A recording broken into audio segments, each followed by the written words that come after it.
Alors aujourd'hui, j'aimerais te parler d'un sujet qui me tient vraiment à cœur, celui de l'apprentissage.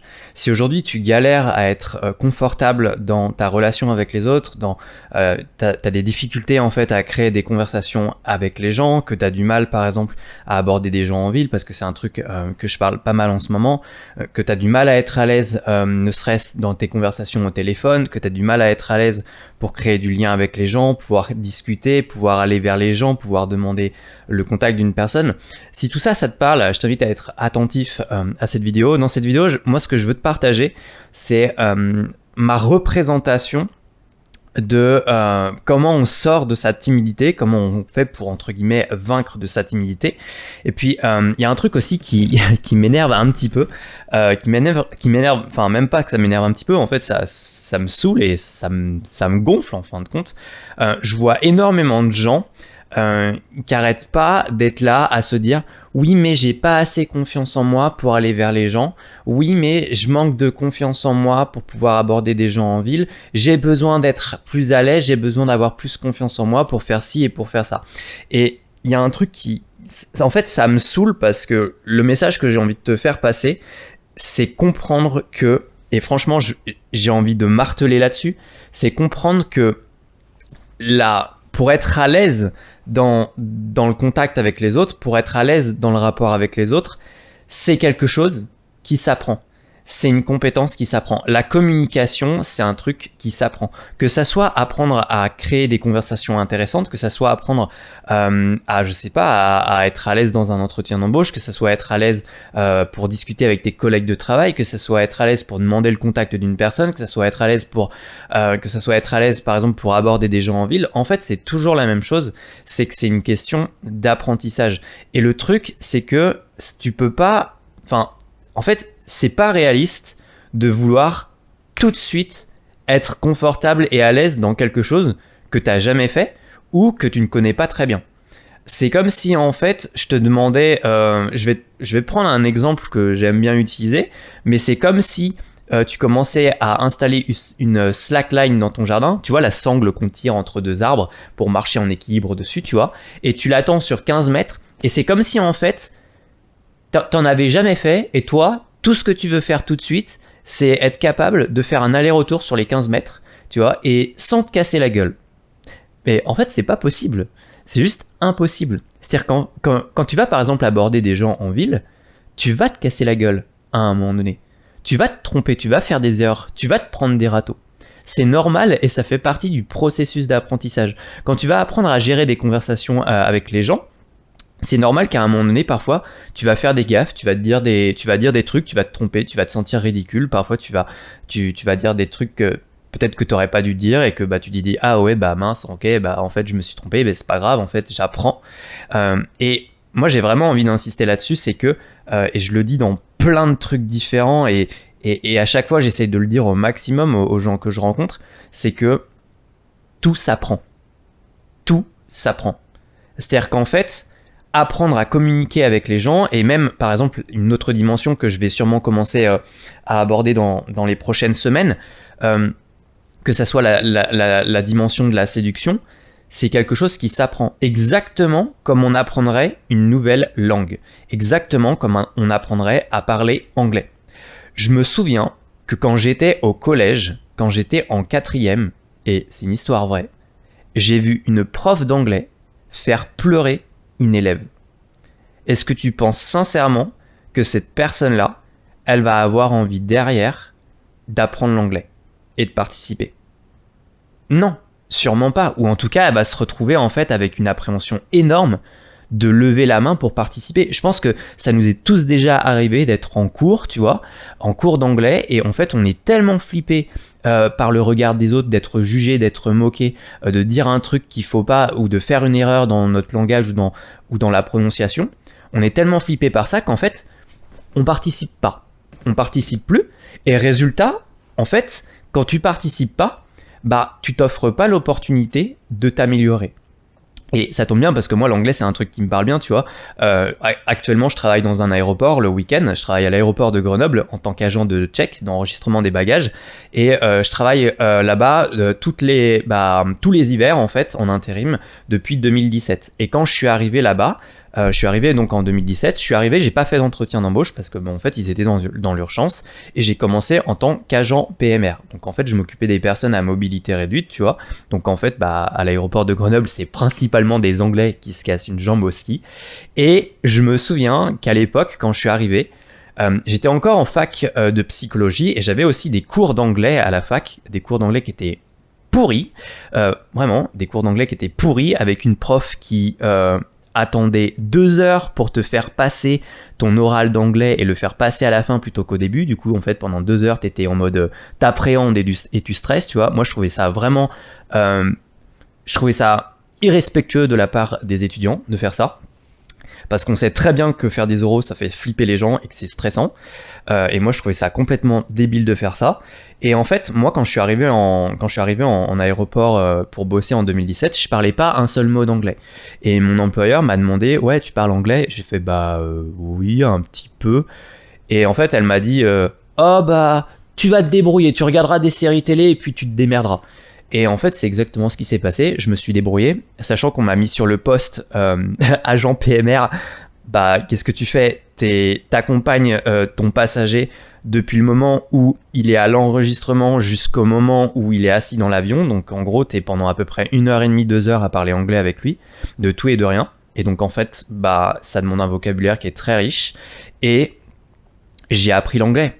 Et parce que j'ai été dans un contexte et dans un cadre qui a créé une contrainte et ça m'a poussé à développer des ressources et à apprendre l'anglais. Et aujourd'hui, et même je me souviens, j'ai eu une fois, je me suis retrouvé avec des passagers français, tu vois. Je suis arrivé en salle d'embarquement et je leur ai dit je peux vous le faire en anglais parce que j'ai perdu mes mots. Parce qu'on est tellement dans le rush à un moment donné que c'était la première fois que ça arrivait. Je savais que j'en avais déjà, tu vois, entendu parler comme quoi on pouvait avoir ces moments-là et qu'on perd nos mots en français, tu vois, mais je l'avais jamais vécu et franchement ça m'a fait super bizarre. Et en fait j'ai appris à parler anglais et même, tu vois, encore là, tu vois, par exemple en ce moment il y a des week-ends, je suis en train de parler anglais avec des passagers et alors sur le poste que j'occupe en ce moment, bah c'est un poste qui demande moins d'anglais que ce que je faisais avant et parfois en fait je m'observe parler anglais, c'est-à-dire qu'en fait je m'entends parler anglais et je suis dans un automatisme et je me rends compte qu'en fait je comprends très bien ce que les gens ils me disent et c'est hyper satisfaisant et c'est trop cool.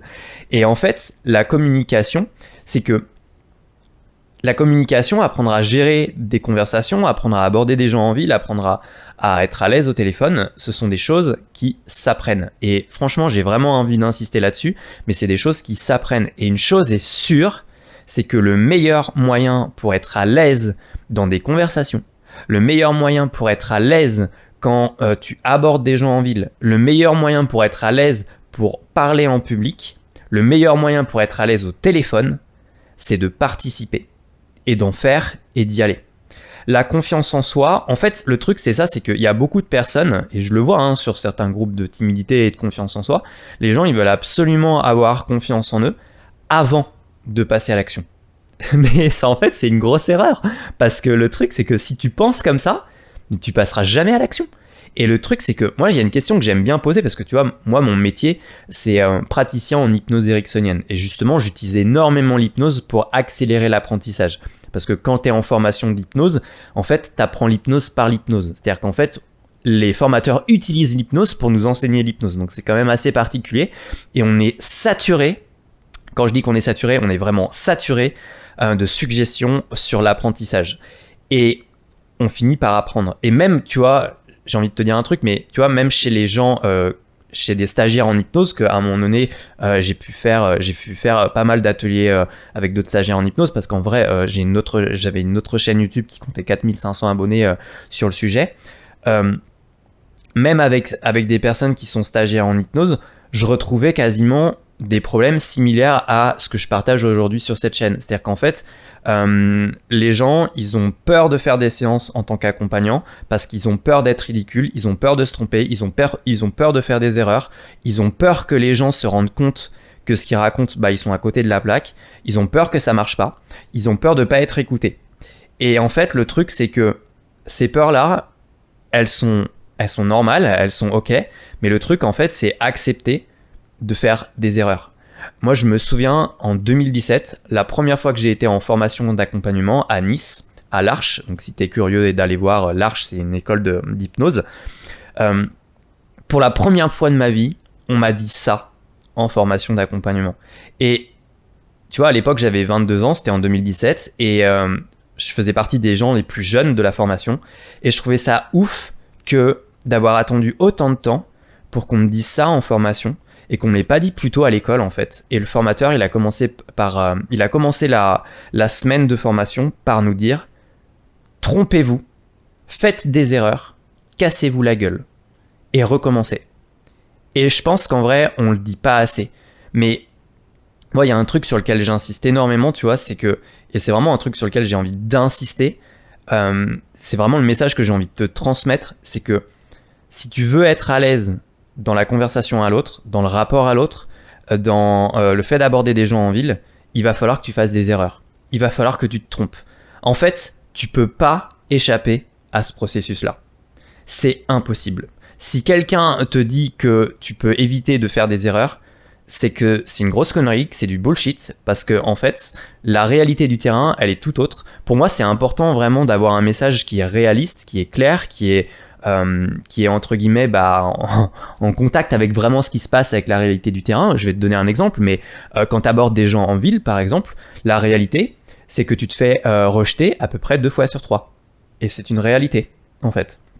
Et c'est un truc que tu pourras pas, comment dire, tu pourras pas ne pas empêcher ça, parce que ça fait partie du processus. C'est exactement comme quand moi, par exemple, je fais des vidéos sur cette chaîne-là, je ne peux pas en fait constamment faire des vidéos qui fonctionnent. Par exemple, tu vois, celle-là, je sais même pas si elle va fonctionner ou pas. Peut-être qu'elle va fonctionner, peut-être qu'elle fonctionnera pas, j'en sais absolument rien. Mais tant que je le fais pas, tant que j'essaye pas, je peux pas savoir à l'avance.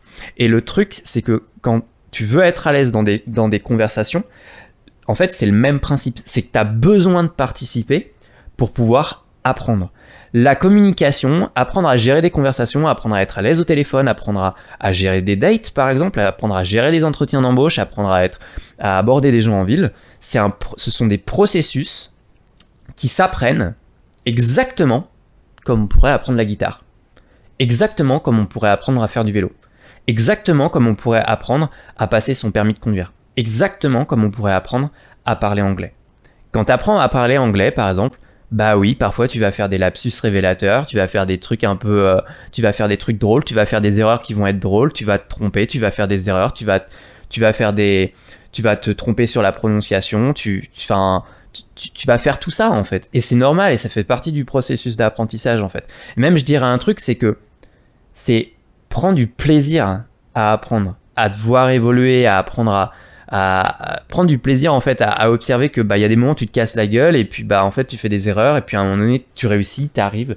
Ça fait partie en fait du processus et je pense que ouais, parfois tu vois moi ça fait depuis février 2022 que je me suis mis à la guitare. Au début c'était compliqué et même encore aujourd'hui c'est compliqué.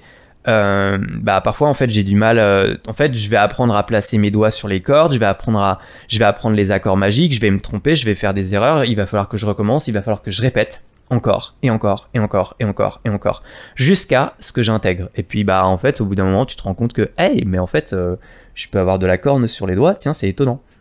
Et du coup tu vas te rendre compte en fait de tout ça. Par exemple quand tu abordes en ville des gens, se prendre des râteaux dans la tronche, ça fait partie du processus. Et moi il y a un truc que j'aime bien dire aux gens, c'est que se casser la gueule, se tromper et faire des erreurs, ça fait partie du jeu. Et si tu n'acceptes pas les règles du jeu, quand tu joues à un jeu, en fait, si certes il y a des moments où tu vas gagner, il faut aussi accepter que tu vas perdre par moment. Et quand tu joues à un jeu, en fait, faut accepter les règles du jeu, sinon faut pas jouer, tout simplement. Moi c'est un truc que j'aime bien dire aux gens, c'est soit tu acceptes les règles du jeu, soit tu joues pas. Et quand tu apprends à communiquer avec les gens, quand tu apprends à aller vers les autres, sortir de sa zone de confort, et je sais que c'est pas évident pour tout le monde parce que ça demande de faire une prise de risque, c'est normal en fait qu'il y a des moments où tu vas te tromper, tu vas faire des erreurs, mais c'est normal en fait d'en faire. Et le truc c'est accorde-toi du temps pour pratiquer, pour participer, vas-y, fonce, en fait, participe. Tu vas voir qu'il y a des moments, bah oui, tu vas te tromper, tu vas faire des erreurs, et en fait, tu vas apprendre au fur et à mesure. Est-ce que tu penses sincèrement que cette collégienne, quand j'étais en 4e, est-ce que tu penses sincèrement que cette personne qui s'est fait engueuler par cette prof d'anglais, tu vois, et qui l'a tellement poussée à bout qu'elle s'est mise à pleurer en classe, est-ce que tu penses sincèrement que cette personne-là, elle va avoir envie de participer de nouveau et apprendre l'anglais? Moi, je pense que la personne, elle a été traumatisée par l'anglais. Et je pense qu'en vrai, il y a deux possibilités. Soit elle va être traumatisée par l'anglais et du coup, en fait, bah, elle aura plus du tout envie d'en faire. Soit elle va, en fin de compte, être dans une démarche où elle va être battante. Je pense par exemple notamment à ma cousine, tu vois, qui apparemment, bah, on lui avait dit qu'elle était complètement nulle au collège et au lycée. Et aujourd'hui, en fait, elle a voyagé en Nouvelle-Zélande, elle a voyagé un peu partout dans le monde, tu vois. Et en ce moment, elle est à Vancouver. Elle fait aussi de la vidéo et elle parle très bien anglais. Et le truc, c'est ça, c'est qu'en fait, bah, elle y est allée à un moment donné, elle a participé, et en fait, c'est en participant qu'on s'améliore. Il n'y a vraiment aucun secret. Si aujourd'hui tu galères à être à l'aise dans tes conversations, notamment je pense par exemple la plupart des gens, moi j'ai observé que la plupart des gens en fait, leur plus grande problématique dans la gestion des conversations, c'est trouver des sujets de conversation, trouver des idées. Je t'ai créé un PDF, c'est même pas un PDF, en fait c'est un mind map qui regroupe une cinquantaine d'idées de conversation. Ce qui est bien, c'est que je l'ai prévu de telle façon à ce que tu puisses le télécharger sur ton téléphone. Et comme ça, dans les moments où tu galères et tu te dis « Ah punaise, je sais pas quoi dire, j'ai un manque d'inspiration, là j'ai un blanc, je sais pas trop quoi raconter à la personne » durant un date ou une conversation avec tes collègues, bah, t'as juste à zioter furtivement en fait ton téléphone pour t'inspirer de nouveau et relancer facilement la conversation. Si c'est un truc qui t'intéresse, il est disponible en lien dans la description, je te laisse aller voir. Mais encore une fois, c'est un processus d'apprentissage et ça va demander du temps et ça va demander de la pratique. En ce moment, tu vois, j'ai repris cette sortie de zone de confort, d'aller aborder des gens en ville et de participer et d'aller en fait aborder des gens. C'est un exercice qui est pas forcément évident parce que en fait ça demande de se mettre en marche, ça demande de se préparer, ça demande d'y aller, ça demande d'apprendre en fait au fur et à mesure. Et le truc c'est que je vais avoir besoin en fait de passer par ce stade-là où je vais faire des erreurs, je vais me tromper.